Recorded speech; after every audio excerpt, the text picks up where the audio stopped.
Howdy, my fellow time travelers. Can your mind's eye be a witness? Can you visualize places, events, objects, and people at any location at any time, past, present, or future? No limits, no distance. How is it possible? Did this allegedly paranormal activity help the US government?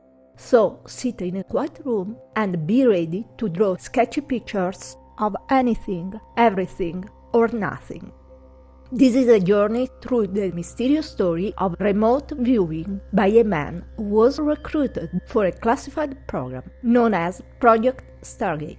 That man is Joseph McMoneagle, who is known internationally as a master remote viewer and author of 4 books on the subject. Here is Dead Bunny to tell you more about this fascinating tale. Well, here's how it supposedly works. A remote viewer is given a target, and the remote viewer gives back information about the target, which can be an object, event, person, or location that is hidden from physical view and can be any time or anywhere. This is called a blind target because the remote viewer is given no information about it. To be blind is crucial. A hypothetical example might be that you can't use remote viewing to find your dog or your coffee mug because you know too many elements that can interfere with the result. But someone else could help you with their psychic ability to locate them. Turns out, your dog broke it behind the couch, then ran into the backyard and hid behind the evergreen shrub. See, it's easy. Now you just need a new mug, like this one. Link in the description. Since the problem with the dog and the mug is solved, we can go deeper into the mystery of this ability. The key to remote viewing seems to be meditation. Why? Remote viewing involves digging deep into the subconscious layers of your mind by having a meditative experience. It will multiply your chances of success since meditation can get you very close to a fear-free existence. By melting all the subconscious mind-layered baggage away, like anxiety, depression, phobias, addiction, and distractions, everything that might be an obstacle will dissolve during and after remote viewing. Last but not least, remote viewing requires a certain mastery of the mind, a very necessary ingredient for success. Remote viewing experiments have historically been criticized for lack of proper controls and repeatability. Physicists Russell Targ and Harold Puthoff, parapsychology researchers at Stanford Research Institute, are generally credited with coining the term remote viewing to distinguish it from the closer related concept of clairvoyance. What is clairvoyance? Clairvoyance is the claimed ability to gain information through extrasensory perception or a sixth sense. The earliest record of somnambulistic clairvoyance is credited to the Marquis de Puységur, a follower of Franz Mesmer, who in 1784 was treating a local dull-witted peasant named Victor Race. During the treatment, Race reportedly would go into a trance and undergo a personality change, becoming fluent and articulate, and giving a diagnosis and prescription for his own disease as well as those of others.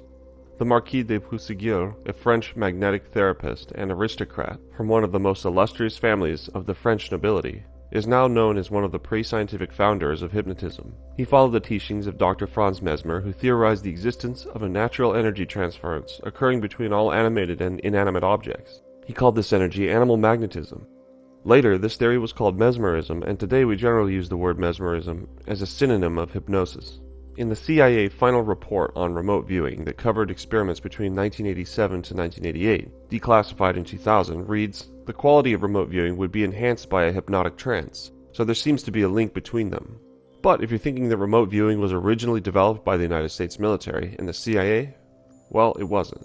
During the Cold War, Americans couldn't figure out how the Russians were getting their top-secret information until it was revealed that the USSR was using state-sponsored psychics and spies.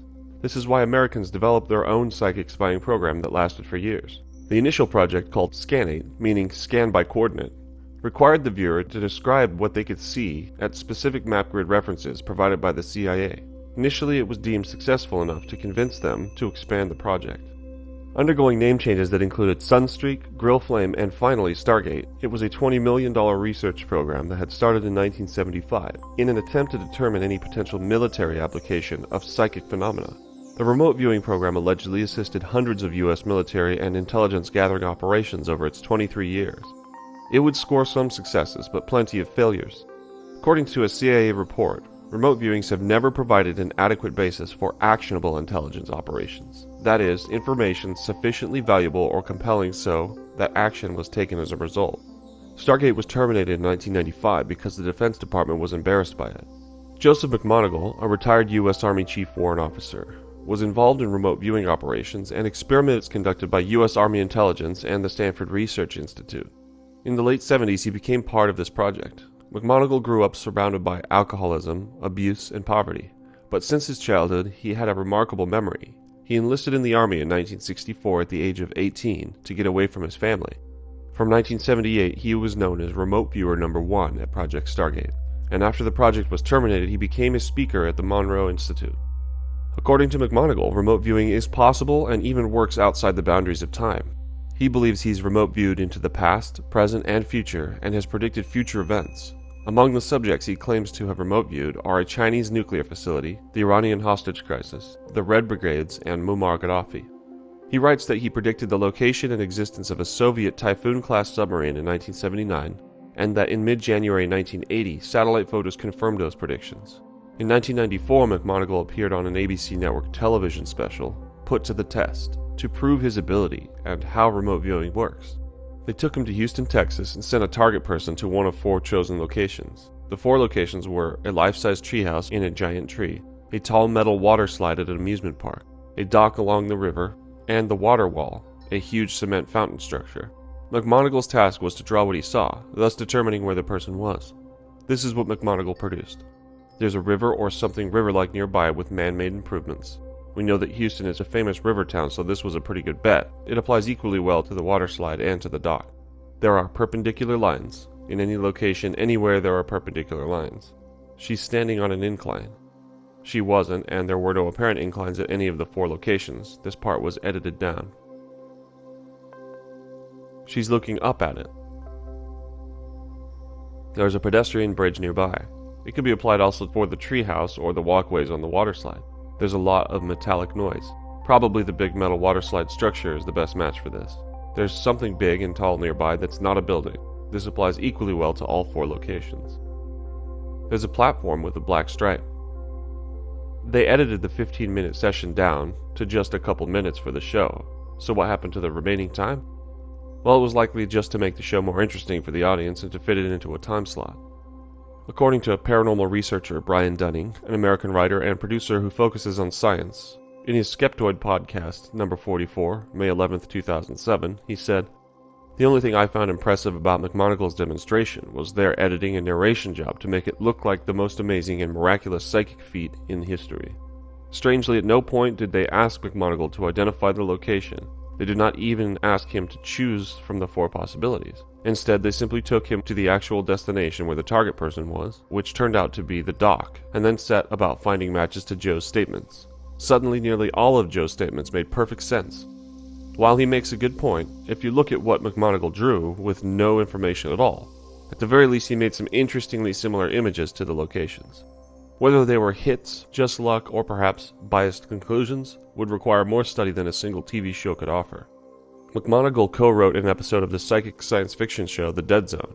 In the episode, remote viewing was used in the hunt for Osama bin Laden. The USA Network, which aired The Dead Zone, canceled the episode's initially scheduled broadcast over concerns about the subject matter, but did air the program a few months later. In 2002, McMoneagle started receiving regular coverage on Nippon Television's Primetime, during which he performed remote viewings related to unsolved police cases. In 2004, in John Ronson's Crazy Rulers of the World documentary, Episode 3, The Psychic Foot Soldiers, McMoneagle was interviewed and vividly described his technique for traveling out of body to communist China to remotely view a trigger mechanism in a military nuclear weapons laboratory. For all his life, McMoneagle has claimed that remote viewing is not always accurate, but that it was able to locate hostages and downed airplanes. He made some hazy and not so accurate future predictions about the passing of a teenager's right-to-work bill, a new religion without the emphasis on Christianity, a science of the soul, a vaccine for AIDS, a movement to eliminate television, all of which were supposed to take place between 2002 and 2006. Everybody's got it all backward, he said of the criticism and ridicule that the project was receiving in a 1995 Washington Post interview. He explained that the government was not using psychics to find people or things. They were using remote viewers, about 15 of them who operated under strict guidelines developed in the laboratories at SRI International, a California contractor, to provide additional information to be used in conjunction with intelligence gathered by satellites or spies or any other traditional means. He said the reported cost of the $20 million for the 20-year project was minuscule compared to its value, and estimated that remote viewers saved the government about $240 million by helping find the lost Scud missiles in the Persian Gulf War. Research has shown that remote viewing works 15% of the time or more, he said. There is a huge percentage of intelligence collection systems that don't do as well. According to author Paul H. Smith, McMoneagle's own accounts provide differing claims of accuracy of his remote viewing, varying from 5 to 95%, to between 65 and 75%, and says of other psychics that 98% of the people are kooks. Of course, Hollywood was fascinated by remote viewing, and in 2009, director Grant Heslov's film, The Men Who Stare at Goats, starring George Clooney, Ewan McGregor, Jeff Bridges, and Kevin Spacey, was based on a nonfiction book of the same title by John Ronson. You might be thinking that remote viewing is like a crystal ball, but you would have to show that a crystal ball was at least as successful. There is no repeatable scientific evidence or consensus yet published and peer-reviewed to suggest that visions in a crystal ball have any clairvoyant content, which is apparently also true of remote viewing. No doubt there are people that can give you advice about your future, but it might just be a good intuition. If a person received a possible prediction about their future, they may just subconsciously move towards that scenario. We can consider remote viewing like reading minds. It's an area where there isn't any hard scientific evidence, and perhaps, in some ways, it may be better that we can't. So what can we conclude about remote viewing? The American Institutes for Research, on September 29, 1995, in an evaluation of remote viewing, research and applications, made this conclusion. Even though a statistically significant effect has been observed in the laboratory, it remains unclear whether the existence of a paranormal phenomenon remote viewing has been demonstrated. The laboratory studies do not provide evidence regarding the origins or nature of the phenomenon, assuming it exists, nor do they address an important methodological issue of inter-judge reliability. And they added, for example, the nature of the remote viewing targets are vastly dissimilar, and as are the specific tasks required of the remote viewers. More importantly, the information provided by remote viewing is vague and ambiguous, making it difficult if not impossible for the technique to yield information of sufficient quality and accuracy of information. McMoneagle never claimed the mechanism for remote viewing was known, or that it was indeed paranormal at all. So, remote viewing is a controversial topic, where there is no hard evidence. But it's also fascinating to see how our brains can seem to give us answers in a subconscious way. We certainly don't know enough about our brain's abilities to rule it out as a possibility, and we can often improve ourselves by challenging the common assumptions. So, be skeptical with an open mind. What do you think about remote viewing? Leave a comment now, your opinion matters. And if you want to become a time traveler, don't forget to like, subscribe, and share for more stories told by an alien and her imaginary friend, a pair that otherwise can't be found anywhere. If you'd like to support us on Patreon, you can find a link in the description, as well as our store. In our store, you can get an exclusive Christmas-themed t-shirt, sticker, and mug. And of course, stay safe with a MyStoryYourStory mask. If you like this video, please give it a thumbs up. If you don't, press thumbs down twice, just to be sure. Take it easy. Peace. Oh, by the way, I'm an alien. But not that kind of alien.